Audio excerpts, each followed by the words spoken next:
जहां एक और दिल्ली के केजरीवाल और केंद्र सरकार के बीच घमासान जारी है, तो इसी बीच राष्ट्रीय राजधानी का सियासी तापमान भी चढ़ा हुआ है। रामलीला मैदान में आम आदमी पार्टी की महारैली हुई, जिसमें दिल्ली में सेवाओं पर नियंत्रण संबंधी केंद्र के अध्यादेश के खिलाफ पीएम मोदी और केंद्र सरकार पर दिल्ली सीएम अरविंद केजरीवाल ने जमकर प्रहार किया। केंद्र सरकार के अध्यादेश पर बिफरते हुए अरविंद केजरीवाल ने कहा कि देश में जनतंत्र खत्म हो रहा है, इसे तानाशाही कहते हैं। पहली बार ऐसा पीएम आया है जो सुप्रीम कोर्ट के आदेश को नहीं मानता, संविधान नहीं मानता। आगे कहा कि मोदी जी का काला अध्यादेश कहता है मैं जनतंत्र को नहीं मानता। अब दिल्ली के अंदर तानाशाही चलेगी, अब जनता सुप्रीम नहीं एलजी सुप्रीम है।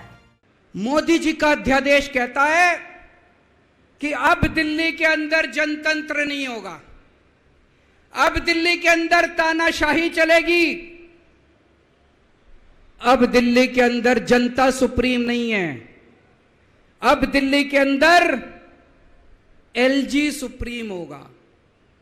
अब दिल्ली के अंदर चाहे जनता जिसको मर्जी वोट दे, चाहे जनता जिसकी मर्जी सरकार बनाए, प्रधानमंत्री जी कहते हैं सरकार तो मैं ही चलाऊंगा, मेरी तानाशाही चलेगी। अब जनता सुप्रीम नहीं है, जनता की नहीं चलेगी, जनता की सरकार की नहीं चलेगी। प्रधानमंत्री जी कहते हैं एलजी के जरिए मैं सरकार चलाऊंगा।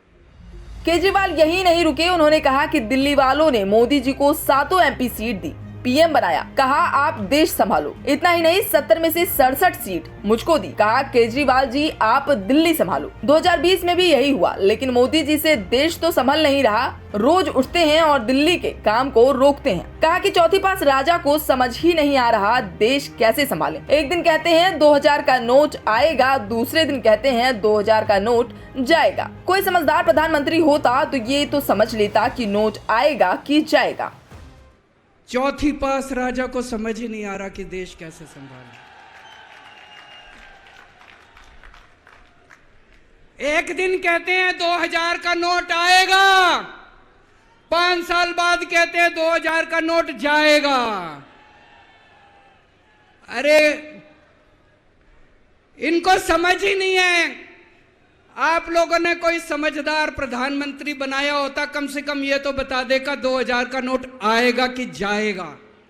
वहीं दिल्ली सीएम ने विपक्षी दलों से केंद्र सरकार के इस अध्यादेश का विरोध करने की अपील की। रामलीला मैदान से केजरीवाल ने चौथी पास राजा की वो कहानी दोहराई जो उन्होंने दिल्ली विधानसभा में सुनाई थी। पूर्व कांग्रेस नेता और निर्दलीय राज्यसभा सांसद कपिल सिब्बल भी आपके मंच पर दिखे। रैली में केजरीवाल के साथ पंजाब सीएम भगवंत मान और सौरभ भारद्वाज, आतिशी और संजय सिंह सहित पार्टी के बड़े नेता मौजूद रहे। बता दें केजरीवाल ने इसी रामलीला मैदान से 2012 में अपने राजनीतिक सफर की शुरुआत की थी। गौरतलब है दिल्ली सरकार के मातहत कार्यरत अधिकारियों की ट्रांसफर पोस्टिंग को लेकर लंबे समय तक चले कानूनी संघर्ष के बाद सुप्रीम कोर्ट ने 11 मई को अपना फैसला सुनाया था। शीर्ष अदालत का फैसला आम आदमी पार्टी के पक्ष में आया था। सुप्रीम कोर्ट ने अपने आदेश में कहा था कि दिल्ली में भारतीय प्रशासनिक सेवाओं यानी आईएएस के अधिकारियों को स्थानांतरित करने की शक्ति केजरीवाल सरकार के पास है, न कि केंद्र द्वारा नियुक्त लेफ्टिनेंट गवर्नर के पास। अदालत ने कहा था कि एक निर्वाचित सरकार को अधिकारियों को ट्रांसफर पोस्टिंग का हक है। इसके खिलाफ 19 मई को केंद्र सरकार ने राष्ट्रपति के माध्यम से एक अध्यादेश जारी कर सुप्रीम कोर्ट के फैसले को पलट दिया, जिसके बाद से आम आदमी पार्टी केंद्र सरकार के खिलाफ जमकर विरोध कर रही है। खैर, केंद्र और दिल्ली सरकार के बीच मची खींचतान का अंत कब होता है ये तो देखने वाली बात होगी। हालांकि इस खबर के बारे में आपका क्या कहना है कमेंट बॉक्स में हमें जरूर बताएं और देश दुनिया की ऐसी तमाम और अहम खबरों को जानने के लिए सब्सक्राइब करें हमारे चैनल